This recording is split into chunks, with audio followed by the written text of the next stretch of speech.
नमस्कार, good evening. Ayush दर्पण के प्लेटफॉर्म पर आज के इस स्त्री रोग प्रसूति तंत्र सीरीज में हमारे साथ है doctor Sandhya Henawar madam, CSMS Ayurved college चे। उनका आज का सब्जेक्ट है breast applicability in day to day practice और in general practice. As we all know that breast complications and breast conditions are increasing day by day.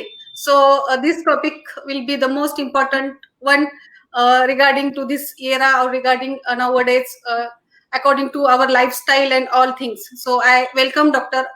Sandhya Hennavar madam on this platform of Ayush Darpan. So I request madam to start the session. Okay. Thank you, Shilpa ji. Once again, I'm very much thankful to Ayush Darpan President Vaidya Naveenji Joshi sir, Secretary Shilpa Erme madam, my guru Dr. Burle sir, and today's prepared PPTs Dr. Snehal, Dr. Neha. So I will start today's lecture. Please share the PPTs.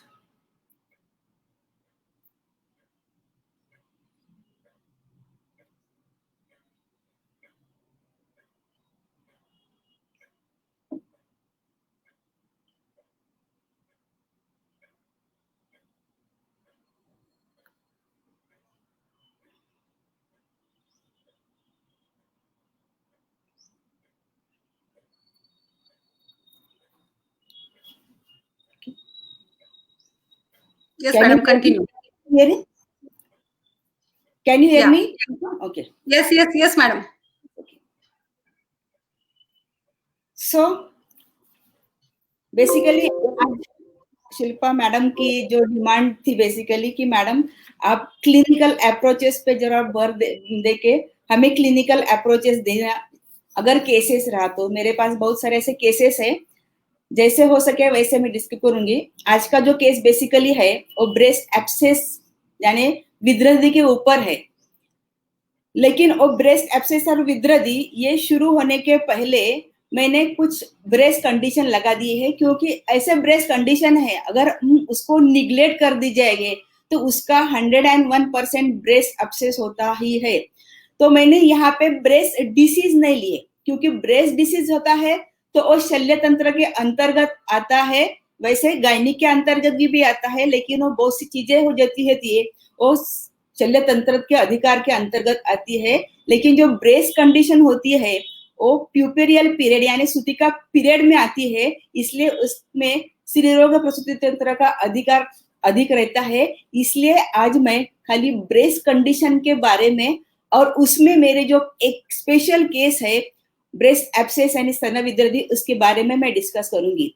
तो start करने के पहले मैं बोल दूंगी कि एक breast condition जो कॉमनली अभी पर आ रही है वो flat nipple, inverted nipple, एंगोर्जमेंट of breast, mastitis, abscess, सोर और क्रैक नेप। तो ये स्टेप बाय स्टेप जाने के पहले सबसे पहले मैं आपको कहने को जाऊंगी जो पहली कंडीशंस है वहां पे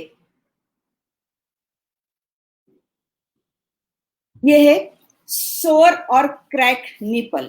अभी ये सोर और क्रैक निपल क्या है, जैसे हमारे पास फिशर रहता है वैसा ये यहाँ पे स्तन चुचुक यानी निपल को क्रैक्स आते हैं और वहां पे जो कंजेशंस होता है उसे हम क्रैक निपल और सोर निपल बोलते हैं। ये सबसे पहली कॉमन चीज हम पीएनसी में देखी जाती है, सूतिका अवस्था में देखी जा सकती है। उसमें कॉजेज जो बताए गए हैं, ये तो पहला कॉज बेसिकली बताया गया है वहां पे poor attachment in which the infant pulls the nipple in and out as he or she sucks and rubs the skin of the breast against his or her mouth. This is the one most important cause.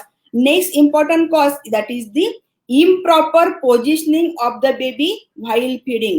और feeding के वक्त हम improper position दे दी गई है, बच्चों का मुंह वहां तक स्तनाग्र तक नहीं पहुंच रहा होगा तो वही वहां से खींच लेता है। Next one is improper latching of the baby. Latching में क्या होना है, हमको जो टिट बोला गया है ब्लैक एरियोला और निपल उसका पूरा उसके मुंह के अंदर जो जाना चाहिए वो वहां पे नहीं जाता है, इसलिए उसको हम बोलते हैं improper latching of the baby. Prolong moisture, वहां पे फीडिंग होने के बाद में उसकी अगर ड्राई नहीं रख दिया जाए तो वहां पे फिर से इन्फेक्शन हो जाता है। और उसके बाद में जो दिया गया है कॉज है toughening of nipple while pregnancy period में हमारे शरीर में अगर स्नेह का अभाव रहा गया है तो वहां पे रुक्षता और टफनिंग वही से शुरू हो जाती है। इसीलिए ये हमको कॉमन दिया जाता है। तो यहाँ पे ट्रीटमेंट क्या दे सकते हैं हम, बेसिकली इसमें ओरल थ्रश जो रहता है बेबी के अंदर, वो ओरल थ्रश हम इन्फेंट्स का कम कर सकते हैं। अभी मार्केट में जो चालू है, तो मार्केट में डेली यूजेस में आ रहे हैं ट्रॉपिकल एप्लीकेशंस बहुत सारे आ रहे हैं, और ट्रॉपिकल एप्लीकेशंस में लेनोनिल क्रीम आ रहा है, मैसीब्रेस क्रीम आ रहा है, अल्कोहल बेस्ड प्रिपरेशंस आ रहे हैं, एंटीसेप्टिक लोशंस आ रहे हैं, प्रॉपर आइसिंग आ रहे हैं, और एयर ड्राइंग मशीन्स भी आ रहे हैं। इसमें से हम कुछ भी नहीं करने वाले, क्योंकि एयर ड्राइंग मशीन जो अवेलेबल है वो एयर ड्राइंग मशीन से it's removes more water from the nipples and against prone for the fissures. तो हम यहाँ पे क्या बता रहे हैं, तो इसका प्रोफिलैक्सिस हम कर रहे हैं। ट्रीटमेंट तो अलग बात कंडीशंस है, तो प्रोफिलैक्टिक यूज में हम क्या कर सकते हैं। सबसे पहले advice for nipple care in ANC गर्भिणी अवस्था में ही हम उसको स्तन चुक्की की क्रिया या प्रक्रिया करने के लिए, उसकी केयर करने के लिए बोला जाएगा। दूसरी बात है लोकल क्लीनलीनेस ड्यूरिंग प्रेगनेंसी के अंदर भी उसको लोकल क्लीनिंग करेंगे। लोकल क्लीनिंग कैसे करेंगे, सिंपल डिस्टिल वाटर या सिंपल नॉर्मल सलाइन हो तो उससे कर सकते हैं। दूसरा है puerperium before and after. Puerperium period आया है, ब्रेस्ट फीडिंग के पहले भी क्लीन करना है, ब्रेस्ट फीडिंग करने के बाद भी उसको क्लीन करना है, उसको ड्राई रखना है। इसके बाद में हम बोल रहे हैं breast feeding to prevent crust formation. अगर हमने ब्रेस्ट फीडिंग के बाद में उसको अगर क्लीन नहीं किया तो जो मिल्क के प्रोडक्ट्स के कंटेंट्स रहते हैं वहां पे वो क्रस्ट फॉर्म करता है, और वो क्रस्ट के फॉर्म से वहां पे सोर थ्रोट या क्रैप निकल होता है। तो इसलिए हम उसको सेकंड एडवाइस देते हैं कि भाई advocate proper breast feeding technique after delivery, उसको टेक्निक भी हमें समझा के देना है, बेबी को कैसे लेना है। और बेसिकली ये सोर और क्रैक निपल जो प्राइमरी पेशेंट रहते हैं, पहली बार उनकी डिलीवरी होती है, उनको जो एक्सपीरियंस नहीं होता है, उसमें भी सबसे ज्यादा जो सीजर के रेशेट रहते हैं उसके अंदर ये ज्यादा कंडीशंस हमको दिखाई देती है। अब यहाँ पे हम जो क्या करेंगे, इसके लिए मेडिकेटेड क्रीम बोला गया है। तो मेडिकेटेड क्रीम तो मार्केट में अवेलेबल है, जो एलोपैथिक के प्रिस्क्राइब किया जाता है। दूसरा कॉज उन्होंने दिया है कि हिंड मिल्क, यानी हिंड मिल्क का ट्रीटमेंट वापस किया है। वो तो हिंड मिल्क क्या होता है, हिंड मिल्क जो होता है बेसिकली फोर मिल्क और हिंड मिल्क, जब मदर फीडिंग करती है तो स्टार्टिंग में जो मिल्क आता है बेसिकली उसको हम फोर मिल्क कहते हैं, वो स्लाइटली ब्लूइश इन कलर का रहता है। और फीडिंग शुरू होने के बाद में थोड़ी देर बाद में जो मिल्क आता है वो हिंड मिल्क होता है, प्योर व्हाइट मिल्क रहता है। जो फोर मिल्क बेसिकली रहता है वहां पे वाटरी कंटेंट्स ज्यादा रहते हैं, लो फैट्स रहता है, हाई लैक्टोज रहता है, प्रोटीन्स रहते हैं, उसमें विटामिन रहते हैं, मिनरल्स रहते हो, इसके लिए वो थोड़ा सा डार्कली और लिक्विड फॉर्म में रहता है। लेकिन जो हिंड मिल्क होता है वहां पे फैट कंटेंट जो रहते हैं वो fat contents more than foremilk रहता है, इसलिए वहां पे फैट जो मिलता है it provides more energy to the breast feed. इसलिए हम जहां तक बच्चा खुद के मन से ब्रेस्ट निपल नहीं छोड़ेगा तब तक हम उसको हिंड मिल्क का फीडिंग दे सकते हैं, उसको फीडिंग कर सकते हैं। और ये हिंड मिल्क में जो कंटेंट्स रहते हैं basically vitamin E, vitamin A, और ये पूरा लुब्रिकेट वहां पे काम करने का करते हैं, इसलिए वहां पे हम सोर और क्रैक निपल में ट्रीटमेंट करने के लिए हिंड मिल्क बोला गया है। फॉर ओरल माउथ थ्रश अगर बच्चे में है तो वहां पे जंक्शन वायलेट मॉडर्न में बताया गया है, हमारे पास में सिंपल गोघृत हम वहां पे जंक्शन वायलेट के अलावा लगा सकते हैं यहाँ पे। और दूसरा जो बोला गया है सुश्रुति चिकित्सा द्विवर्णीय चिकित्सा अध्याय में जो षष्ठी उपक्रम बताए गए हैं, वो षष्ठी उपक्रम में सेकंड नंबर का वो आलेप नंबर का बोला गया है उपक्रम, उसमें हम आलेप यानी कैसा लेप लगाते हैं, तो सिंपल गोरुत जो स्निग्ध है या गोघृत नहीं रहा तो मेडिकेटेड ड्रग से हम वहां पे जो व्रण्य द्रव्य है, रोपण द्रव्य है, उनसे सिद्ध किया हुआ है जात्यादि घृत है या शतधौत घृत है, इसका भी इस्तेमाल हम सिंपली वहां पे कर सकते हैं। हो सकता है वहां पे अगर बच्चों ने वो गोघृत, जात्यादि घृत या शतधौत घृत उसने अगर एब्सॉर्ब किया है या सक किया है तो उससे कुछ भी कॉम्प्लिकेशंस वहां पे नहीं होते।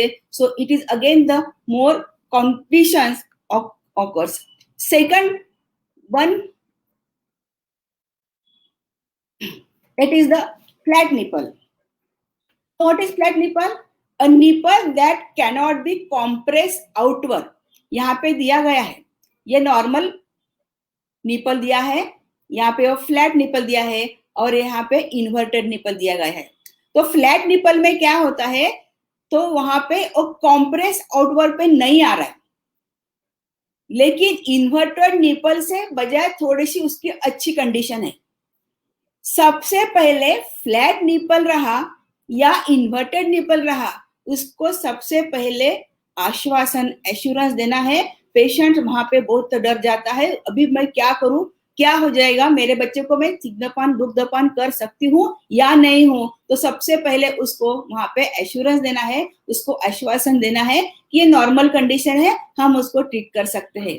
सो ट्रीटमेंट में अभी लिखा गया है कि nipple is just a guide to show whether the baby has to take the breast with the flat nipple. So reassurance is more again which are important things. Next is the inverted nipple. अभी inverted nipple में आपको बोला गया था कि या बोला गया था कि इन्वर्टेड निपल में पूरा निपल अंदर के और खींचा गया है। So this is the inverted nipples. तो इन्वर्टेड निपल में क्या डेफिनेशन बताई गई उसकी, a nipple does not protract and on attempting to pull out the nipple it goes deeper into the breast. जितना हम उसको ऊपर उठाने की कोशिश करेंगे हाथ से वो उतना ही अंदर चला जाएगा। तो उसमें एक सिंपल सी ट्रीट है।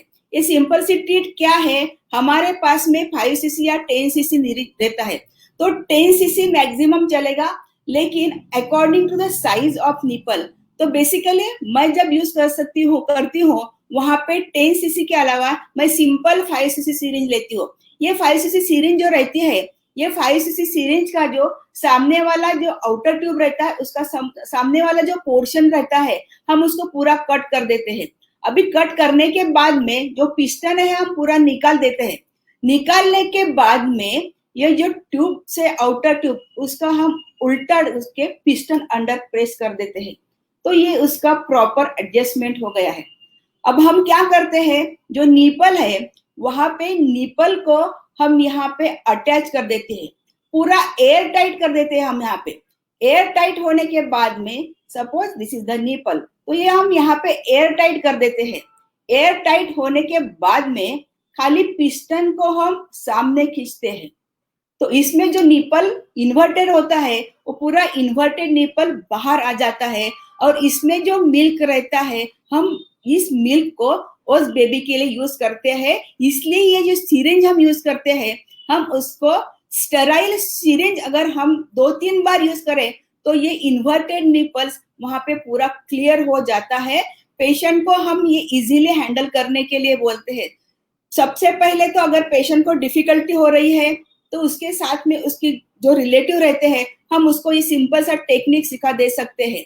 तो ये इन्वर्टेड निपल के सिंपल सी चीज है, इसमें डरने की कोई भी बात वहां पे नहीं होती है। सिंपल 5 cc 10 cc साइज थोड़ा सा बड़ा हो गया है निपल का, तो हम वहां पे 10 cc यूज कर सकते हैं। 20 cc जरूरत नहीं पड़ती है, सिंपली 5 cc और 10 cc से काम वहां पे चल जाता है। तो ये है इन्वर्टेड निपल। तो ये इन्वर्टेड निपल्स और ये फ्लैट निपल है।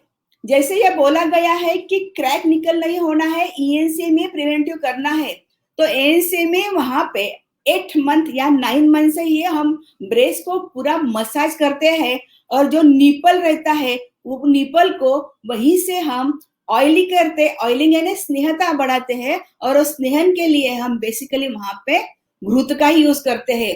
गोघृत तो वहां पे है, गोघृत को हम यूज करते हैं, उसको निपल को हाथ से खींचा करते हैं इसी पीरियड में, तब वहां पे फ्लैट निपल या इन्वर्टेड निपल का प्रॉब्लम ही सॉल्व हो जाता है। नेक्स्ट है, ये कॉमन कंडीशन आती है एंगॉर्जमेंट ऑफ द ब्रेस्ट। अभी एंगॉर्जमेंट ऑफ द ब्रेस्ट क्या होता है कि if the breast are not emptied, the milk gets collected in the breast leading to engorge, उसका शोथ होता है। The breast is tight, shiny and becomes edematous and painful. The milk may stop flowing, इसलिए milk का बाहर flow होना वहां पे कम होता है या नहीं आता है। तो ये ब्रेस्ट जहां पे दिया है एंगॉर्जमेंट का, ये एंगॉर्जमेंट का ब्रेस्ट है, कंजेशन दिखना है, रेड नहीं दिख रहा है, वहां पे मिल्क नहीं आता है। अगर आ ही गया तो ड्रॉप बाय ड्रॉप वहां पे आता है। तो फैक्टर्स क्या होते हैं यहाँ पे, ये ब्रेस्ट एंगॉर्जमेंट मैंने बोला है बेसिकली प्राइमरी पेशेंट रहते हैं, आइदर इट में बी अ नॉर्मल डिलीवर और इट में बी सीजर। तो सीजर के पेशेंट में बेसिकली हम 3 दिन तक या 2 दिन तक तो वैसा एनबीएम रखते हैं, इसलिए वहां पे मिल्क इंजेक्शन कम आता है। सो फिर 3rd डे से हम वहां पे उसको फीडिंग भी दे सकते हैं। तो बहुत बार गलती से अगर हमने फीडिंग जल्दी नहीं शुरू किया तो वहां पे एंगॉर्जमेंट ऑफ ब्रेस्ट होने के चांसेस ज्यादा रहते हैं। तो फैक्टर्स क्या क्या होते हैं यहाँ पे, the past basically giving pre lactated feed to the baby, baby को पहले ही उसका पेट नहीं भर रहा बोल के उसको, या बहुत रो रहा है इसलिए हमको उसको थोड़ा सा एक्सटर्नल जो फीड होता है वो आर्टिफिशियल फीड होता है, वो आर्टिफिशियल और सप्लीमेंट्री फीड हम उसको फीड कर देते हैं। अब एक बार उसका इंटेक हो गया तो फिर उसके बाद में वो वहां पे सक नहीं करता, जितना वो सक नहीं करेगा उतना वो मिल्क फ्लो वहां पे इजेक्ट नहीं हो जाएगा, वहीं पे वो कलेक्ट हो के वहां पे एंगॉर्जमेंट ऑफ द ब्रेस्ट बन जाएगा। दूसरा बात है यहाँ पे delayed initiation of the breast feed. मैंने बोला है delayed initiation mostly caesar patient में होते हैं। सीजर पेशेंट में कुछ कॉम्प्लिकेशन आए, 2nd डे से हम देना है, नहीं दिए है, 3rd डे से भी देना है, नहीं दिए, कॉम्प्लिकेशंस में आया पेशेंट वहां पे, इसलिए उसको डिले होना है। तो डिले मोस्टली सेक्शन पेशेंट्स में होता है। 3rd वन है इसका long intervals between feed, 2 feed में 2 इंटरवल में फीडिंग कीजिए। मैक्सिमम नॉर्मल लिमिट वहां पे दिए 2 घंटे में बेबी को फीड करना है। बहुत बार ऐसा होता है कि बेबी सो गया है, उसको नहीं उठाया जा सकता है या नहीं उठाते, इसलिए वो 2 इंटरवल्स में ज्यादा फीड होता है, या कम से कम बहुत सारे पेशेंट्स में मिल्क इंजेक्शन का प्रोडक्शन भी बहुत बार ज्यादा होता, इसी वजह से ही वहां पे इंटरवल कम ज्यादा हो सकता है। Early removal of the baby from the breast, उसका पेट भरा है नहीं भरा है, उसको छोड़ दिया है, तो मैंने बोला था उसको छोड़ना नहीं, जब तक वहां पे हिंड मिल्क नहीं आता, हाई प्रोटीन्स में आता है, तब तक उसको नहीं छोड़ना है। वो खुद के मर्जी से अगर छोड़ दिया है तब उसको वहां पे छोड़ देना है, तो वहां पे कलेक्शन ऑफ मिल्क का प्रॉब्लम नहीं आता है। Next one is bottle feeding और any other restrictions on breast feeding. भाई कौन सी तो भी वहां पे है, बहुत बार हो सकता है पेशेंट को कुछ डिसीज हो गया है, कुछ वायरल इन्फेक्शन है, वहां पे हम उसको फीडिंग नहीं कर रहे, उसको कुछ कॉम्प्लिकेशंस हो रहे हैं, या प्रीमेच्योर बेबी हो रहा है तो उसको हम खाने पे फीड नहीं और सक नहीं कर रहा है, ये भी वजह से वहां पे हो सकती है कि वहां पे हम बॉटल फीडिंग को बच्चों को दे रहे हैं लेकिन यहाँ पे वो सक करने का प्रॉब्लम आ रहा है। फिर वैसे कंडीशन दिया है, रिट्रैक्टेड निपल आया है, इन्वर्टेड निपल आया है, वो वहां पे सक नहीं कर रहा है और काउंट नहीं कर रहा है, इसलिए हम उसको बॉटल फीड कर रहे हैं। तो ये सब रीजन जो होते हैं यहाँ पे, उसके कारण से यहाँ पे ब्रेस्ट एंगॉर्जमेंट हो सकता है। यहाँ पे फैक्टर्स क्या दिया है, to avoid the factors above mention, जो ऊपर वाले फैक्टर दिया है उसको पूरा हमको कम करना है।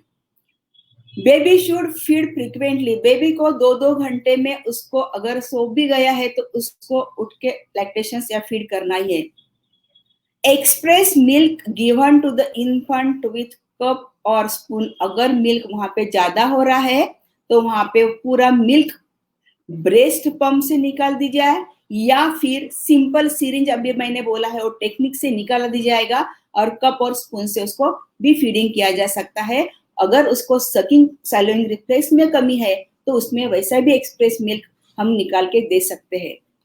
एडिमा ऑफ द ब्रेस्ट में be reduce by applying the cold compresses, वहां पे कोल्ड कॉम्प्रेस, इसको बोलते हैं शीत प्रवात, वहां पे कोल्ड शेकिंग, हॉट शेकिंग वहां पे दिया नहीं है, नेक्रोसिस की चांसेस, कोथ का प्रॉब्लम वहां पे रहता है, इसलिए हम पे उष्ण द्रव्य या उष्णता नहीं बढ़ाते हैं, हम वहां पे कोल्ड शेकिंग करते हैं।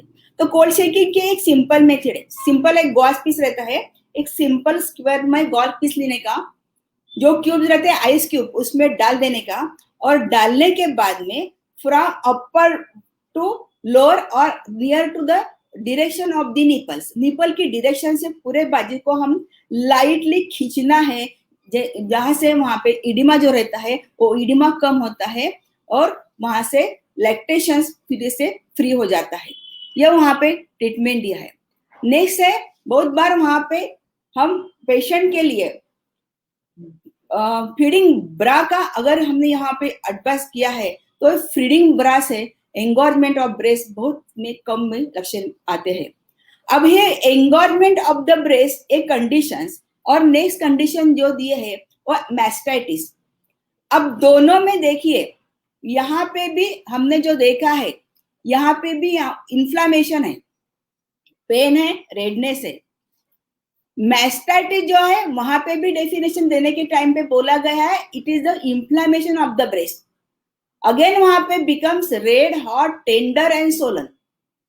तो यहाँ पे ए मैस्टाइटिस है और एंगोर्ज ब्रेस्ट है, ये कैसे पता चलता है? ये अगर हमने डिफरेंशिएट नहीं किया तो यहाँ पे बहुत सारी बेसिक गलती हो सकती है।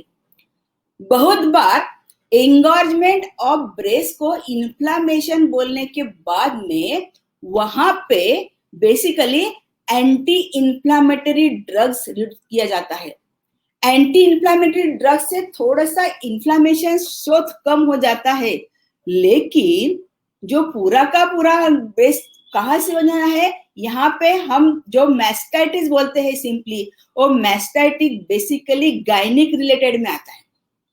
और एंगोर्जमेंट ऑफ द ब्रेस्ट होता है, वो एंगोर्जमेंट ऑफ द ब्रेस्ट ये पीएनसी और सूतिका अवस्था में आता है, और ये एंगोर्जमेंट ऑफ ब्रेस्ट को हम खाली दोहन करते हैं, पूरा उसको हमें एम्प्टी करना है। ये बेसिकली ट्रीटमेंट है, either it may by feeding और it may be by manual express milk. इसको इतना ही ट्रीटमेंट है एंगोर्जमेंट में। और वहां पे मिल्क वहां पे नहीं आ रहा है तो हम उसको खाली कोल्ड शेक कर रहे हैं। कोल्ड शेकिंग से पूरे स्रोत से जो है वो स्रोत वहां पे खुले हो जाते हैं और मिल्क का पूरा इजेक्शन बाहर निकल आता है। अगर हमने एंगोर्जमेंट ऑफ ब्रेस्ट को mastitis inflammation, itis means inflammation, अगर हमने उसको डायग्नोस करके बैठे और सिंपल एंटी इन्फ्लामेटरी के साथ में हमने उनको एंटीबॉडीज दिए, तो यहाँ पे सबसे बड़ी गलती होती है। और ये बड़ी गलती की वजह से यहाँ पे ये मैस्टाइटिस बाद में वहां पे एब्सेस में कन्वर्ट होता है। तो यहाँ पे बोला गया है कि if mastitis should not be treated promptly and adequately, or the treatment is delayed or incomplete, it is an increased risk of developing breast abscess. So ये मैस्टाइटिस और एंगोर्जमेंट का प्रॉब्लम में एब्सेस कैसे होता है, तो ये केस मैं यहाँ पे जो रिप्रेजेंट करने जा रही हूँ वो रिप्रेजेंट करने हूँ। और ब्रेस्ट एब्सेस का पेशेंट कैसे वहां पे कन्वर्ट हो गया है। लेकिन ब्रेस्ट एब्सेस क्या होता है, इसका एक 5 मिनट के अंदर मैं थोड़ा सा मॉडर्न के डिस्क्रिप्शन देती हूँ, उसके बाद में मैं आयुर्वेद पे शिफ्ट होती हूँ। ए ब्रेस्ट एब्सेस क्या है? A collection of pus from a part of the breast and the breast abscess occurring during lactations. Breast abscess जो निज कारण से हो रहा है, वो निज कारण का breast abscess misdiagnosed by breast engorgement turn into mastitis and again it turn into the breast abscess. ये लैक्टेशन में होने वाला है। सो मोड ऑफ इन्फेक्शन दिया है वहां पे थ्रू निपल और एरियोला क्रैक निपल्स जो बोला गया है। हिमेटोजिनस स्टेफिलोकोकस स्ट्रेप्टोकोकस वहां पे बोला गया है। डायरेक्ट कंटिन्यूटी फ्रॉम एरियोला बोला यहाँ पे इसके टाइप जो बनाए गए हैं अकॉर्डिंग टू द साइड्स, सब एरियोलर यहाँ पे दिया है, सब areolar. The first lies the areola one on the main duck, एक जो मेन डक बताई गई है वो मेन डक के साथ वहां पे अंडर है। So subareolar means first lies deep to areola around one of the main duct, but there is the less destruction of breast tissues, may lead to chronic milk fistula or retraction of nipple। बहुत बार ए abscess जो होता है अगर diagnose नहीं हो गया तो retraction of nipple का एक one of the most cause यहाँ पे रीजन बताया गया है। दूसरा बताया गया है यहाँ पे intra memory first lies with the breast tissues, ये ब्रेस्ट टिश्यूज के अंदर आ गया है। Much destruction of breast tissue, अब जब मिडल आ रहा है तो पूरा वहां पे क्या जो ब्रेस्ट टिश्यू वहां पे डिस्ट्रक्शन करना है, तो वहां पे मोस्टली 85% ऑफ द केसेस और the intra memory abscess origin. तो ये organism entering from the infants mouth है अकॉर्डिंग टू द मॉडर्न्स कहते हैं। Crack nipples, milk stagnation means cessation of the flow और the retracted nipples, और retracted nipple हो गया इसलिए मिल्क का इजेक्शंस वहां पे बाहर नहीं हो रहा है। थर्ड वन बताया गया है वहां पे retro memory abscess. A retro memory abscess the purse lies behind the breast and deep fascia, यहाँ पे दिया है ये रिब्स है, ये पेक्टोरलिस मेजोरा मसल्स है, तो यहाँ पे इन बिटवीन और डेफ में जगह जा रहा है तो उसको हम बोलते हैं रेट्रो मेमोरी। तो पर्स लाइज बिहाइंड ब्रेस्ट और डीप फेसिया के पास में जा रहा है।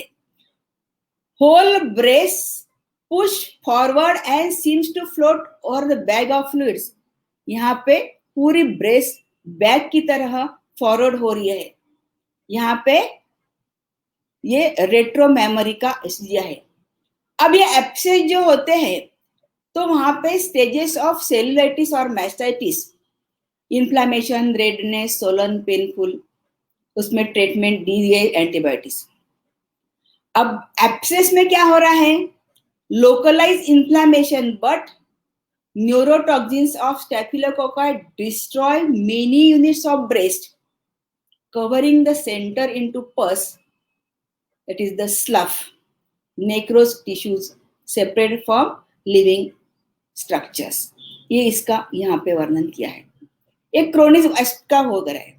अभी यहाँ पे जो एक इंपॉर्टेंट बात दी गई है दैट इज द एंटीबायोमा। मैंने बोला है इन्फ्लामेशन मैस्टाइटिस उसको डायग्नोस किया गया है गायनिक के हिसाब से, और वहां पे एंटीबॉडीज दिए, एंटीबायोटिक्स अगर दे दिया गया है तो वहां पे उसका एंटीबायोमा फॉर्म होता है। This is again most important disease. What is antibioma? The pus inside become sterile, pus वहां पे है लेकिन वो स्टेराइल है, but the cavity is lined by granulation tissue, fibrous walls gives a hard feel and intermittently fluctuant cavity inside। तो ये जो भाई फ्लक्चुएशन कैविटी है स्लाइटली मोबाइल है, स्लाइटली इमोबाइल है, तो वहां पे कितने टिश्यू वहां पे डिस्ट्रक्ट हो गए उसके ऊपर से वहां पे एंटीबायोमा बनता है। यहाँ पे ट्रीटमेंट देते वाइट में मॉडर्न्स में क्या दिए देखिए, सब एरियल एब्सेस बोला है उसको ड्रेनेज दिया गया है, रेट्रो मेमोरी बोला गया है या सब मेमोरी इंसिजन ड्रेनेज किया है, इंट्रा मेमोरी में उसको पूरा एक्सरसाइज कर देते हैं। अभी हम यहाँ पे एक केस देखते हैं।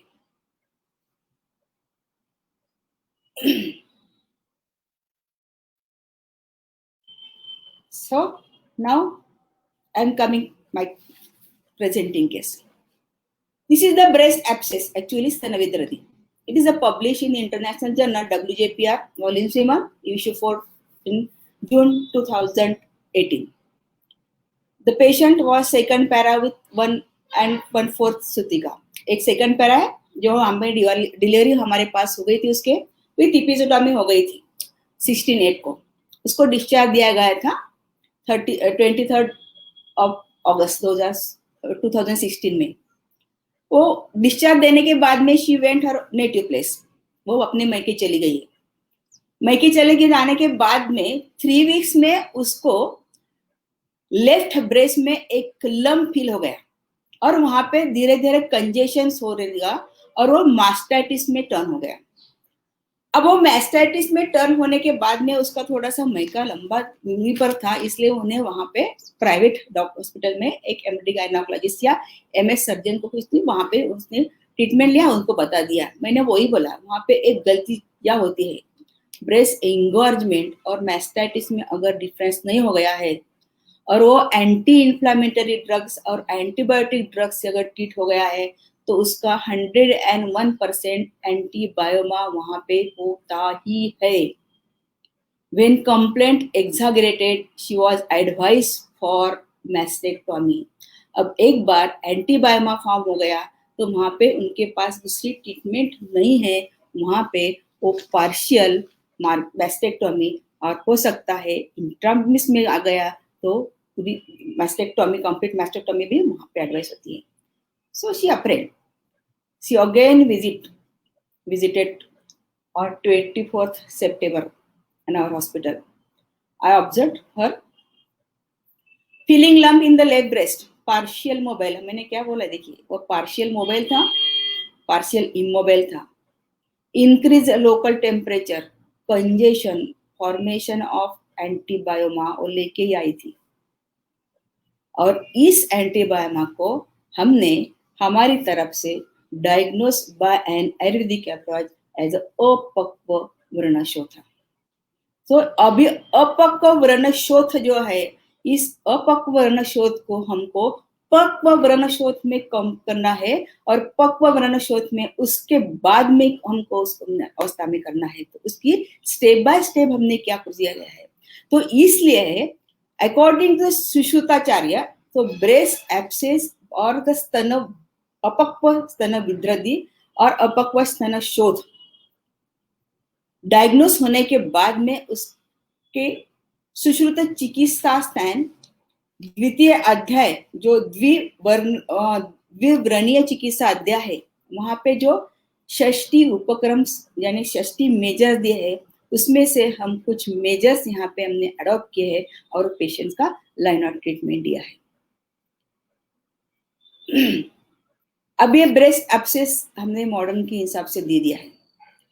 अब ब्रेस्ट एब्सेस का जो होता है तो वहां पे एक कंपेयर्स मॉडल में दिया जाता है कि it is the conditions in brawny oedema, overlying the skin mark, वहां पे टेंडर्स में होता है और वहां पे according to the modern science the abscess is drained under local anaesthesia और general anaesthesia via radical incision. यहाँ पर रेडिकल इंसिजन है to prevent the injury to the lactiferous ducts, ये वहां पे का डिश है। फिर वो इंसिजन को वो फिंगर एक्सप्लोरेशन करके ब्रेक डाउन करते हैं और उसके जो वॉल्स है के उसको बस वो ड्रेन करते हैं। उनकी ये ट्रीटमेंट है ब्रेस्ट एब्सेस के लिए। तब तक ले पेशेंट तो यहाँ पे आ गया है। तो हमारे पास भी ब्रेस्ट एब्सेस के लिए स्टेप बाय स्टेप क्या दिया है हमने यहाँ पे किया है। तो अभी क्या किया डायग्नोस में, सो इसका वर्णन यहाँ पे दिया है। According to the Ayurveda breast abscess is correlated to the stana vidradhi. उसका रीजन बताया दिया है, क्या क्या रीजन बताए गए। When the pregnant lady or a lady in the puerperium consumes wholesome food or allows the unwholesome regimen, the whitehead dosha reaches the lactiferous ducts through the vessels, reach the breast and form a hard vranashotha. This type of inflammatory swelling can occur in both a lactating or the non-lactating breast. इसका एक वर्णन हमें आया है सुश्रुत में। सक्षीरो वा अपि अदुग्धो वा प्राप्य दोषाः स्तनौ स्त्रियाः रक्त मांसंच संदुष्य स्तन रोगाय कल्पते। This is the most important thing. ये कैसी है? वाताति दोष अगर श्री सक्षीरो मीन्स दुग्धयुक्त अपि अदुग्ध अथवा दुग्ध रहित स्तनों में जाकर वहां से रक्त और मांस को दूषित करके वहां पे स्तन रोग निर्माण करती है। ये यहाँ पे जो श्लोक दिया है सुश्रुत सूत्रस्थान 22 अध्याय 3 नंबर का श्लोक जो है, त्वं मांस शिरा स्नायु अस्थि संधि कोष्ठ मर्माणि इति अष्टो वर्ण वस्तुनि अत्र सर्व वर्ण सन्निवेशः। So according to the Sushruta, there are skin, त्वक, muscle, मांस, vessel, शिरा, ligaments, स्नायु, bone, अस्थि, joints and a sandhi, abdomen, कोष्ठा. Vital structure, that is marma, are the 8 varna vastu, that is the certain tissues or structures needed to be vitated by varna chotha to occurs. So out of these, skin, muscles and ligaments are involved in breast abscess, that is the stana vidradi. So in this condition, patient with stana vidradi visited to a hospital. अभी जो सुश्रुताचार्य ने हमें जो 60 measures दिए हैं उनमें से वर्ण शोफा, वर्ण विद्रधि एंड वर्ण, इनों को यहाँ पे एक ही साथ ट्रीटमेंट करने के लिए जैसे बोला गया है, न केवलं व्रणेषु युक्तम वेदना वर्ण संग्रह सर्व शोफ विकारेषु वर्णवत लक्ष्यो अभिषेक, व्रणवत उसको उपजा करके उसको व्रणशोथ हो, विद्रधि हो या व्रण उसका वर्ण हो, उसकी ट्रीटमेंट में ये षष्टिक उपक्रम के लिए एक कॉमन संदर्भ रेफरेंस दिए वाला है। तो उसमें हमने शोधन, रोपण, 60 उपक्रम में पाचन, पहले हमने सपुरेशंस किया था, पाचन, ड्रेनेज यानी विस्रावन, पीड़न स्क्वीजिंग, भेदन, शोधन एंड लास्ट में रोपण ऑफ व्रणा are applied for this presented case study. इसके लिए मटेरियल्स मेथड क्या दिया है? व्रणशोफ लेप दिया है हमने सपुरेशंस के लिए, कांचनार गुग्गुल। हम बहुत बार कांचनार गुग्गुल और किस पेशेंट को हम लता करेंज का भी यूज कर सकते हैं या लेप गोली भी वहां पे लगा सकते हैं। तो इस पेशेंट में मैंने कांचनार गुग्गुल का लेप लगाया। बेसिकली ये बोला है एब्सेस जब आता है तो हम सर्जरी के अंतर्गत जैसे नील करते हैं, तो ये करने के टाइम पे सर्जरी डिपार्टमेंट में कलीग है डॉक्टर लोनीकर मैडम, उनके साथ में मैंने इस विद्रधि को किया था। उसके बाद में व्रण धावन के लिए मैंने त्रिफला क्वाथ यूज किया, व्रण शोधन के लिए मैंने व्रणवर्ती का यूज किया, व्रण शोधन तेल बना के व्रणवर्ती का यूज किया है, व्रण रोपण तेल बना के व्रणवर्ती बना के व्रण धावन और त्रिफला क्वाथ से बना दिया था उसको। ये होने के बाद में ये जो व्रण धावन का प्लॉट दिया है, तो व्रण धावन के लिए यहाँ पे क्या क्या दिया है? त्रिफला क्वाथ, तो व्रण धावन विथ त्रिफला क्वाथ। अभी धावन क्या क्या कैसे हो गया है? तो ये धावन के लिए त्रिफला क्वाथ है। उसके बाद में यहाँ पे शोधन तेल बना है, तो शोधन गन के यहाँ पे हमने पूरे ड्रग्स बनाए हैं। तो ये शोधन तेल जो बनाया गया है हमारे ही रिसर्च शास्त्र लैब में डॉक्टर बावनकर मैम और उनके साथ में एक फ्रेंड से, उनके सहाय से जितने हम मेडिसिन बनाते हैं वहां पे हम पूरे प्रिपेयर करते हैं। तो स्पेसिकली ये शोधन तेल और रोपण तेल हमने वहां पे बनाए हैं। तो शोधन तेल में हमने जो बनाए हैं इसमें इतने सारे ड्रग्स यानी कंटेंट्स वहां पे डाले थे, अर्क उसकी पूरी प्रॉपर्टी यहाँ पे दी है, उसका रस है, उसका गुण है, उसका वीर्य है, उसका विपाक है और वो कैसे काम करता है अपने रस वीर्य गुण के हिसाब से और उसका क्या काम है। बहुत सारे ड्रग्स वहां पे दिए हैं, सबके सब शोफग्न है, क्रुमिग्न है, कंडुग्न है, त्रिदोषग्न है। वहां पे जो ड्रग के लीज दिए है, खाली मैं पढ़ूंगी वहां पे, अर्क, चमेली, आरकभत, लांगली, चित्रक, पाठा, विडंग, त्रिवृत्त, दंती, करवीर, स्नुहिक्षीर, हरिद्रा, दारू हरिद्रा, निंब, अपामार्ग, कुटकी, वचा, पटोल, कंटकारी, कासिस, मन्नशिला, हरताल, यवक्षार और लवन। ये पूरा शोधनगण जो दिया है, शोधन षष्टिक उपक्रम में शोधन रोपण भी आता है। जो शोधन करने के लिए उन्होंने गन दिया है, वो पूरे ड्रग वहां पे जितना हो सके अवेलेबल हो उतने सब ड्रग्स वहां पे लेके हमने वहां पे प्रिपेयर किया है। ये शोधन तेल है। उसके बाद में हमने वृणरोपण तेल वहीं में प्रिपेयर किया था। वृणरोपण के लिए इंग्रेडिएंट्स ये रहे हैं: उदुम्बर, न्यग्रध, अश्वत्थ,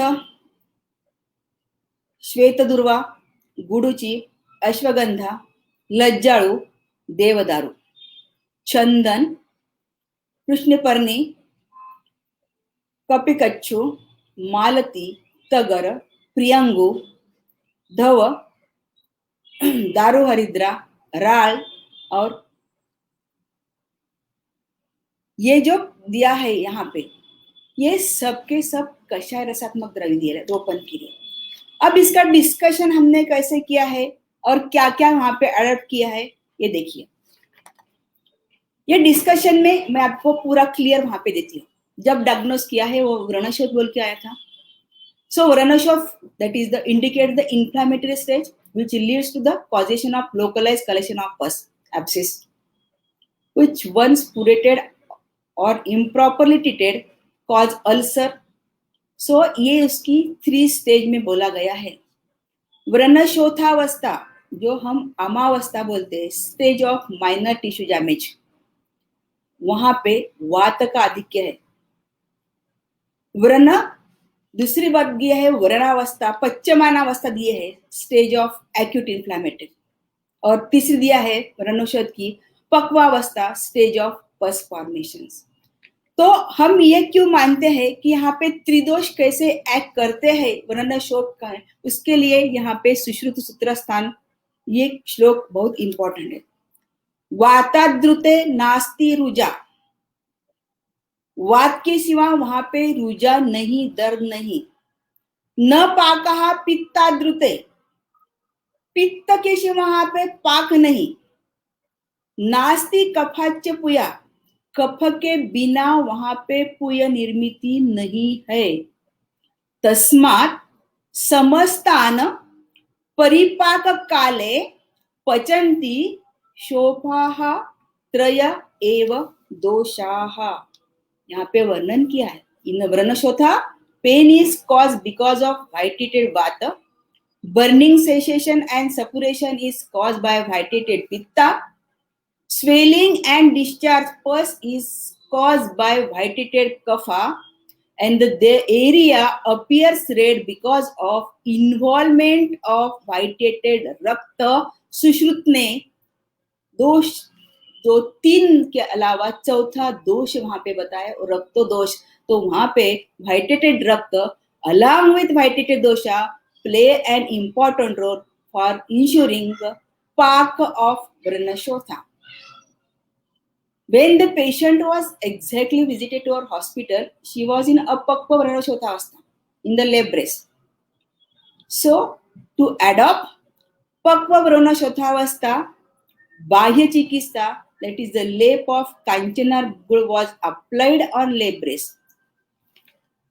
ये एंटीबायोमा जो है वो खाली हमारे लेपन चिकित्सा से कम होता है, अलावा नहीं होता है। सो एंटीबायोमा अगर फॉर्म हो गया है तो वहां पे कांचनार्क गुल, दशांग लेप, लेप गोली या लता करंज का लेप बहुत ही अच्छी तरह से वहां पे काम करता है। So this helps in suppuration, that is the पाचन by its कटुरस, लघुगुण, उष्णवीर्य, कटु विपाक. आफ्टर पक्वावस्था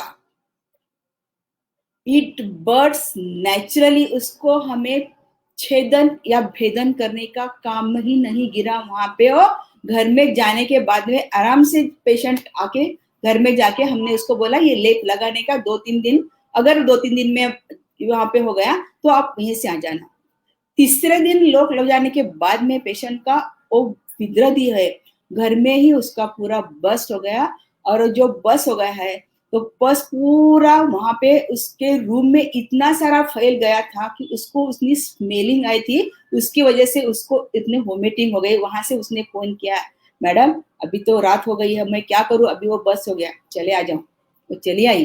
रात 8 बजे हम दोनों ने वहां पे मिला के, और उसके एक पीजी स्टूडेंट्स हैं हमारे वहां पे, वो पीजी स्टूडेंट्स ने वहां पे हमने ड्रेन तो ऐसे पूरा बस्ट हो गया था तो बस पूरा निकल के आया था, जो रिमेनिंग था तो उसको हमने पूरा क्लीन कर दिया.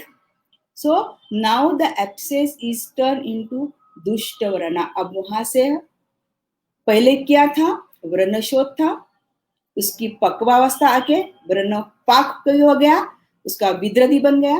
विद्रदी अभी वहां पे ब्रस्ट हो गया है और वो वहां पे दुष्ट व्रण में टर्न हो गया है. तो ये अवस्था जो दी है, शोथ, विद्रदी एंड व्रणावस्था.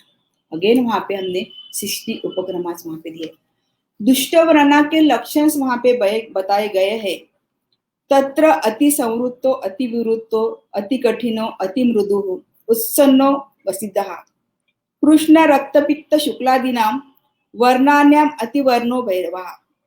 पूति पूय मांस स्नीरा स्नायु प्रभृतिभिः. अभी देखो दुष्ट व्रण के लक्षण में, पूति पूय मांस स्नीरा स्नायु प्रभृतिभिः पूर्णः पूर्णः पूति पूयास्र अनुमार्गस्य उत्संड्य गंधो अत्यर्थः वेदनावान दाह पाक राग कंडु शोफ पीड़िकोत्पन्न दुष्टर्थः दुष्ट शोणित स्रावी दीर्घ कालानुबंधी चेत. इतने वर्णन वहां पे दिए हैं.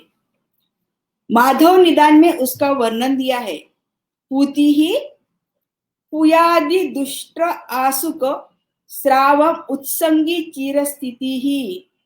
दुष्ट वर्णो अतिगंधादि शुद्ध लिंग विपर्यया. शुद्ध लिंग के जो लक्षण दिए हैं वो शुद्ध लिंगम के विपरीत है, क्योंकि शुद्ध लिंगम के विपरीत वर्णन जो है हम आगे देखेंगे. हमने यहाँ पे क्या किया था कि ये आयुर्वेद में जो बोला गया है कि वायु के बिना शोथ नहीं, पित्त के बिना पाक नहीं और कफ के बिना पुई की उत्पत्ति नहीं है. तो पुई की निर्मिति आयुर्वेद के मधुकोश में दी है. पूर्व दर्शने कफात पुयः, अत्र दर्शने शोणितात् पुयः. चक्रपाणी चरक की टीका है वहां पे. शोणितम पचति अन्नेन शोणितधार मांसादि पाको अपि लभ्यते एवेति चक्रः. कफ रक्त मांसादि धातुओं के पित्त द्वारा पकने से ही पाक होता है. मॉडर्न वहां पे स्टेफिलोकोकाई, स्ट्रेप्टोकोकाई, बेसिलाई, गोनोकोकाई सब वहां पे जो मानते हैं, उसमें जब शरीर में वो प्रवेशित होता है तो वहां पे जो टिश्यू रहते, धातु सेल टिश्यू, और ये जो मृत होके वाले हैं तो वहां पे वो मृत जनक पुईजनक पायोजेनिक जो बनाए गए हैं और WBC इनका कॉम्बिनेशन वो पस में मानते हैं. और हमारे पास में हम कफ रक्त मांसाहारी धातु का पित्त के द्वारा पाचन है.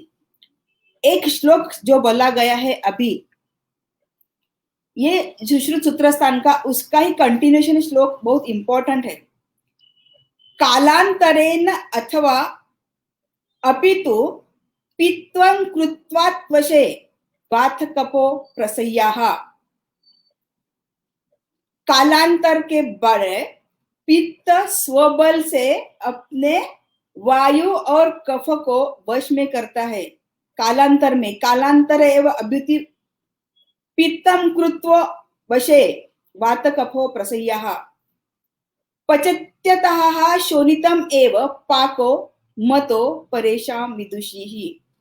उसके बाद में ये बढ़ा हुआ पित्त जो रहता है और रक्त और पित्त का संश्रयी संश्रंद संबंध है, पित्त और रक्त की दुष्टि एक साथ बनके ये दोनों की स्वबल होने के बाद में वायु और कफ को अपने वश में करके फिर रक्त और मांस को पका देने के बाद में उसको पक्क विधि में प्रशंस करते हैं। ये बेसिक कंसेप्ट हमारा यहाँ पे है।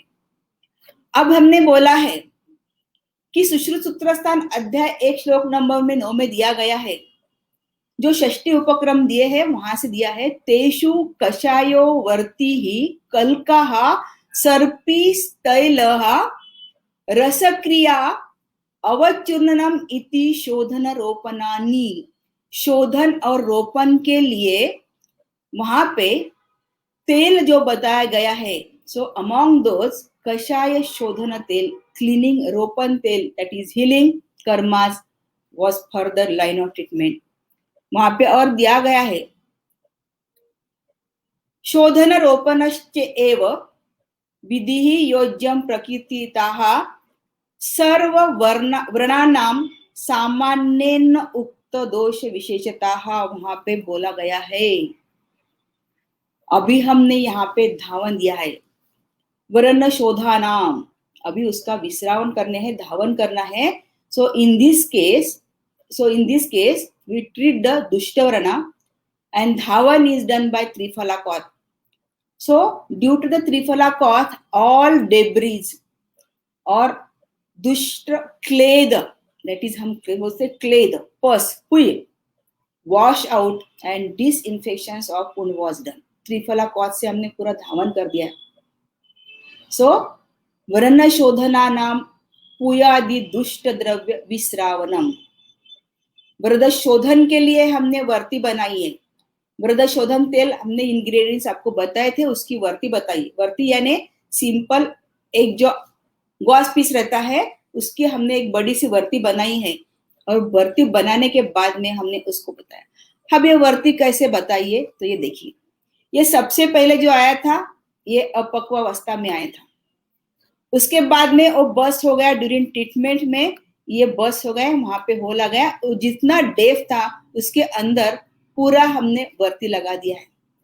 अभी वर्ती हमने तेल का लगाने के बाद में वो तेल बाजू में चला गया, वहां से पूरा पक्वावस्था में रहे से वाला जो पस था वो पूरा वहां से ड्रेन हो के आ रहा है। ये जो बताया गया है, तो वर्ती होती है ना long cut, actually it not so वर्ती, it is a tape, actually पूरा डेफ में था ये, तो यहाँ पे पूरा डेफ डाल के ड्रेन्स हो गया है। सो ये बिफोर ट्रीटमेंट का था, ये ड्यूरिंग ट्रीटमेंट का है। तो यहाँ पे वर्णशोध तेल वर्ती टू कन्वर्ट द दुष्टव्रणा इनटू शुद्धव्रणा एंड द इंग्रेडिएंट्स इन शोधन तेल हैविंग द प्रॉपर्टी ऑफ क्लेदग्न, दुष्टस्रावन, तिक्तरस, वृक्षगुणा, पाचन, कटु विपाक, शीतवीर्य, it helps to convert the दुष्टव्रणा into शुद्धव्रणा। अभी शुद्धव्रण के लक्षण आने के बाद में क्या लक्षण बताए गए थे शुद्धव्रण के, वो देखिए। शुद्धव्रण जो होते हैं वहां पे हमें बताया जाता है, त्रिभी दोष ही अनाक्रांताः शाव ओष्ठ पीडकी समाह अवेदनो नीरस्रावो व्रणः शुद्ध इति उच्यते। देखिए अभी उसका शुद्ध व्रण में कन्वर्शन आ रहा है, ये बताया है। त्रिभी दोष है अनाक्रांता, वहां पे अभी तीनों दोषन का क्रांत वहां पे नहीं है, उसके ओष्ठ शाव हो रहे जा रहे, उसके ओष्ठ है व्रणोष्ठ, वो शाव होते जा रहे। पीड़िका सम, पीड़िका यानी वहां पे मांसाहार की उत्पत्ति हो रही है, दैट इज द ग्रैन्युलेशन टिश्यूज। अभी पहले से वेदना बहुत कम हो रही है, यहाँ पे अवेदनो, नीरस्राव, वहां पे स्राव धीरे धीरे कम होता गया, जब तक ये पूरे डेब्रिस, पूरा पस, पूरा क्ले जब तक बाहर नहीं होता, क्लीन आउट नहीं होता, तब तक वहां पे ये पीडिकासम यानी हेल्दी ग्रैनुलेशंस या मांसाहार की उत्पत्ति नहीं होती है। ठीक है, सो ये ड्यूरिंग ट्रीटमेंट का पार्ट है। सो व्रण शोधन तेल, व्रण रोपण तेल। सो रोपयति व्रण इति रोपणाः यथा कषायो रसः। उसके बाद में एक चक्रपाणी में भी दिया है यथा तिक्त रसः।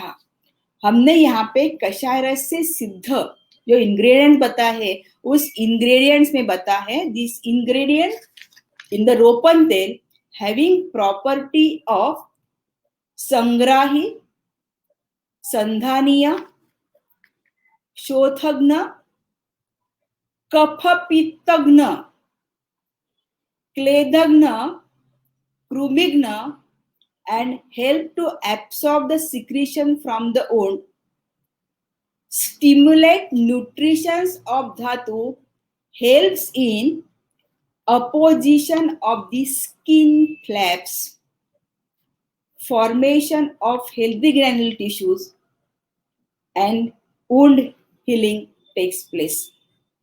इसके साथ में हमने अभ्यंतर चिकित्सा भी पेशेंट को प्रिस्क्राइब किया था। गंधक रसायन, सूक्ष्म त्रिफला, गंधक रसायन 250 mg बीडी, सूक्ष्म त्रिफला 250 mg। हमारे आयुर्वेद के हिसाब से तो बोथ एक्ट्स एंड एंटीसेप्टिक, जंतुघ्न, विषघ्न, ज्वरघ्न, योगवाही है, कफ दोषघ्न एंड हैविंग रसायन property. So at the end ये यहाँ पे जो दिया है ये आफ्टर ट्रीटमेंट है। तो ये जो पूरे ट्रीटमेंट में है, तो यहाँ से जो शुरू कर दिया गया है 20 से लेकर पूरा वॉल्यूशंस में बताया जा रहा है। तो 1 से 1.5 महीना तक उसकी वुंड हीलिंग में पूरा टाइम लग गया है। जो 24 टाइम से हमारे पास आई थी, तो 24 सितंबर 2016 से लेके पूरा वहां पे उसका जो कंप्लीट हो गया हीलिंग, वो 10 नवंबर 2016 का 47th डे में उसका पूरा हीलिंग हो गया। इतना डेप टिश्यू था। इसमें हमारी छुट्टियां भी थी, इस छुट्टियां में हमने ट्रांसफर कर दिया, स्टूडेंट्स ने कर दिया, पीजी स्टूडेंट हैंडल किया, स्टाफ ने हैंडल कर दिया, और इसका ट्रीटमेंट पूरा आके ये जो बताया गया है, ये ओस्ट ब्लैकिश दिया है, ग्रेनुलेशन सील हो रहा है थोड़ा सा। उसके बाद की एक स्लाइड यहाँ पे अडॉप्ट नहीं हो गई है, और कंप्लीट हीलिंग था यहाँ पे दे दिया गया है। तो कंप्लीट हीलिंग के बाद में जो वर्णन आता है हमारे पास में बेसिकली, उसको हम अलग अलग से बातें हैं। शुद्ध व्रण ने मैंने तो आपको बता दिया है, उसका अन्य शुद्ध व्रण का एक वर्णन दिया है। जिह्वा तलाभो मृदुः स्निग्धः श्लक्ष्णो विगत वेदनाः सुव्यवस्थितो निरस्राविश्चेति शुद्ध व्रणः। रोपित वर्ण जिसका रोपण हो रहा है, उसका वर्णन करते हुए वर्णन दिया है। कपोत वर्ण प्रतिमा यस्यांतः क्लेद वर्धिताः स्थिरस्थित पीठिकावन्तोः रोहतीति तमादिशेत। ये जो पूर्ण वर्णन दिया है, तो ये जो वर्णन किया है, ये पूरा वर्णन, ये तो दुष्ट वर्ण का हो गया है, ये यहाँ पे शुद्ध वर्ण का हो रहा है, और शुद्ध वर्ण में भी ये शुद्ध वर्ण हो रहा है। ये यहाँ पे रोपित वर्ण का वर्णन आ रहा है, और इसके बाद में जो आ रहा है वो सम्यक रूढ़ लक्षण का आ रहा है कि रूढ़ वर्तमान ग्रंथिम कंडशम अरुजम व्रणम त्वकस वर्णम समतलम सम्यक गुणम विनिर्दिशेत। उसकी त्वचा के समान वर्ण जो आ गया है, तलभाग भरकर बराबर हो गया है, तो उसे हम सम्यक रूढ़ वर्ण बताते हैं। ये उसका आयुर्वेदिक कॉन्सेप्ट यहाँ पे पूरा क्लियर हो गया है। I think it takes 1 hour, so some common 2 minute, एक 5 मिनट लेती हूँ मैं। और एक कॉमन कंप्लेंट्स आते हैं वहां पे कि स्तन्य क्षय हो रहा है, हमारे मिल्क की कमी आ रही है वहां पे। तो ये मिल्क की कमी के वजह से जो आ रहा है, तो वहां पे स्तन्य जननगण हमारे पास दिया है। वो स्तन्य जननगण जो दिया है, वो स्तन्य जननगण का स्टडी आपको बुक्स में मिलता है, उसको हम बताते हैं। क्योंकि स्तन्य नाश के हेतु जो बताए गए हैं, वो पूरे स्तन्य नाश के हेतु भी क्रोध शोक वात्सल्यादि भावश्च अभिभाव हो रहा है वहां पे, स्तन्य नाशो भवति।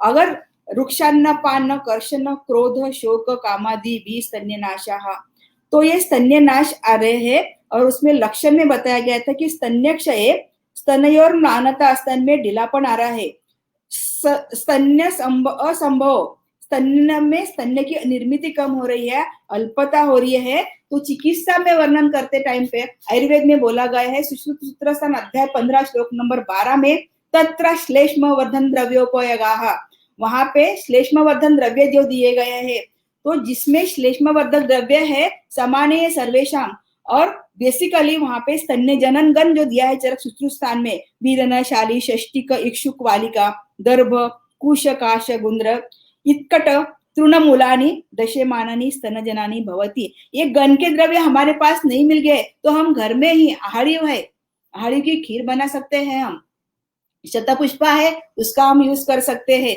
खसखस है उसका भी हम यूज कर सकते हैं, उसको भिगो के हम लिक्विड फॉर्म में, सामान्य सर्वेशम, अगर हम पूरा लिक्विड उसको डाइट दे रहे हैं, वो डाइट भी, और जो मिल्क दिया जा रहा है गोदुग्ध का, उसका प्राण हम कर रहे हैं, लेकिन वो दुग्ध है वो हमको निराम अवस्था लेने के लिए हम दीपन पाचन ड्रग डाल के हम उसको प्रिपेयर कर रहे हैं।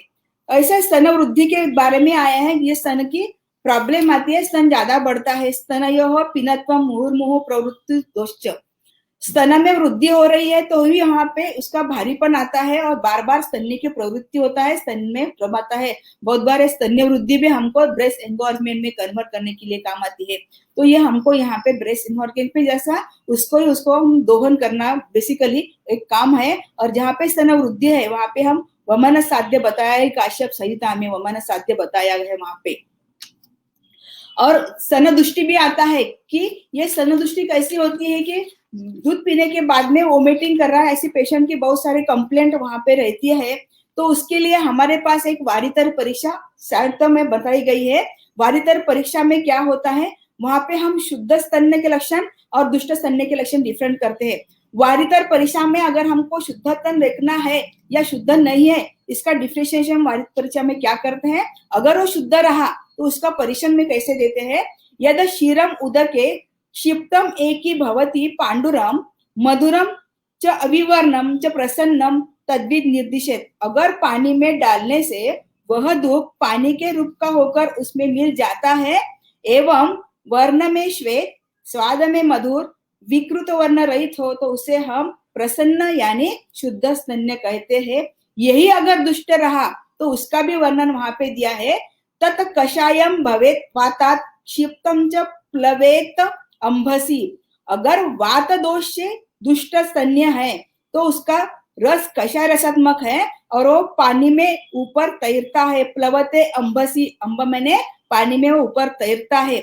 अगर पित्त दोष से दूषित है तो पित्ताम्लम सकटुकम अपि अपि अंबसी ही, और वहां पे अम्ल और कटुरस उसका आ रहा है और पीत रेखा के जैसे उत्पन्न हो रहा है अगर हम उसको पानी में डाल रहे हैं तो। और जो कफ का है, कफात घनम पिच्छिलम च जले च अप्यासी वदति। अगर कफ है तो उसका गाढ़ा है, घन यानी गाढ़ा है, पिच्छिल है वह चिपचिपा है और वो पात्र के नीचे सीधा चला जा रहा है। तो ये सर्वे दुष्टे है सर्वलिंगानी च दुष्यंती, और इसके लिए पूर्व से चिंता शोक क्रोध मानसिक दिया है।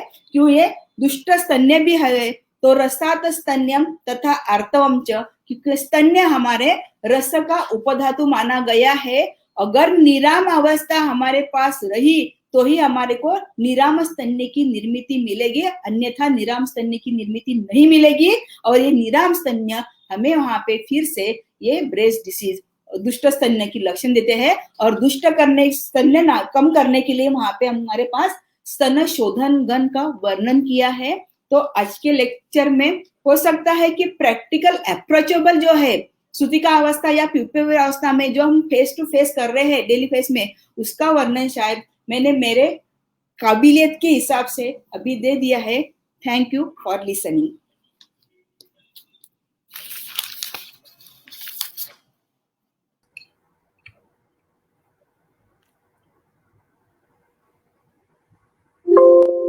Thank you very much, madam, for your beautiful presentation. It was really nice Very rare cases you are presented beautifully with Ayurveda concept. Just one question is there. Yes. I'm showing the question.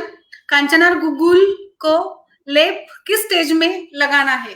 अपक्वावस्था में कांचनार गुग्गुल लगाना है, और जो लगाना है उसको उबाल के लगाना है, उसको उष्ण करना नहीं है, उसको वैसा ही लगाना है, उष्ण नहीं करना है, क्योंकि हमको बोला गया है विद्रदी में वहां पे उपनाह स्नेह वर्ज किया है, हमें उपनाह है उसको सेकना नहीं है, इसीलिए उसको ठंडा ही लगाना है, उबाल के लगाना है, उसको उष्ण करना नहीं है, अपक्वावस्था में लगाना है। वो यहाँ पे शोध है, शायद वो स्तन के हो या नहीं हो, जहां पे भी हमको शोध लग रहा है अपक्व शोध, वहां पे हम कांचनार गुगुल है, लता करंज है, दशांग लेप है या लेप गोली है, हम अल्टरनेट में उसका यूज कर सकते हैं। Okay, madam, thank you. Can you elaborate some investigations in this condition, विद्रदी और breast conditions में? पूरे मैंने केस पूरा इसीलिए प्रेजेंट बेस्ट कंडीशन लिया है, इसलिए मैं पूरी स्लाइड उसमें नहीं डाली है, मैंने उसका पूरा डेली ऑब्जर्वेशंस किया, लोकल किया है। लोकल करने के बाद में उसके जो 7 प्रकार होते हैं कि व्रण का हम परीक्षण कैसे करते हैं, बस व्रण के परीक्षण करते टाइम पे हम क्या क्या देखते हैं, उसका ही पूरा वर्णन मैंने वहां पे लिखा स्टेप।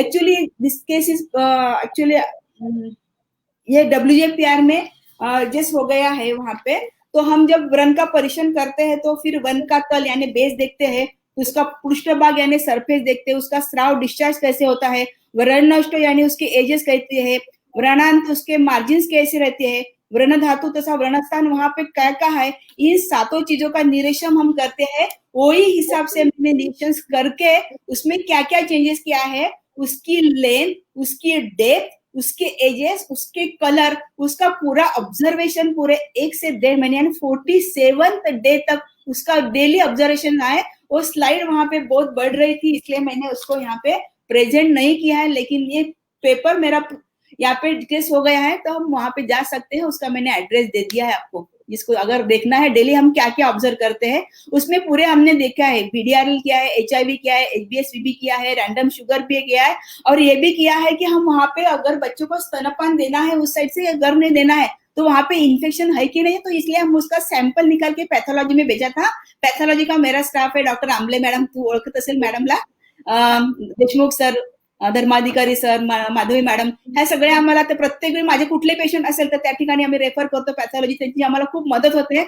आणि ज्यावेळेस ते तुम्हाला करत, तो अँटीबायोबा मी तुम्हाला सांगितलं की ऍट इज अँटीबायोबा, त्याच्यामुळे त्या पच मध्ये इन्फेक्शन नव्हतं, तो ठीक होता, म्हणून आम्ही काय करायचं, त्या पेशंटला थोड़े दिवसासाठी फक्त त्याचं स्तन दोहन केलं, वहां पे स्तन दोहन करके उसका स्तन निकाल दिया है, उसको वहां पे नहीं पिलाया।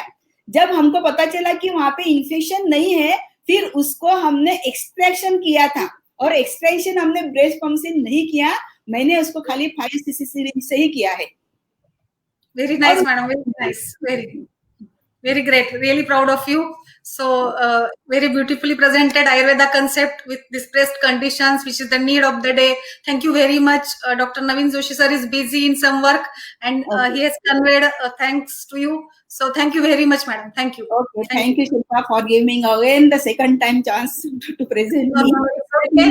We are waiting for your next. Okay, अब अगर टाइम हो गया, कभी अगर चांस आया तो फिर मेरे पास में ऐसे भी केसेस बहुत सारे हैं जो हम खाली ट्रीटमेंट का यूज करके हम उसको क्लियर कर देते हैं। Once a week we will arrange, no issue. Yeah, okay, no issue. Thank you very much Shilpa. Thank you madam, thank you.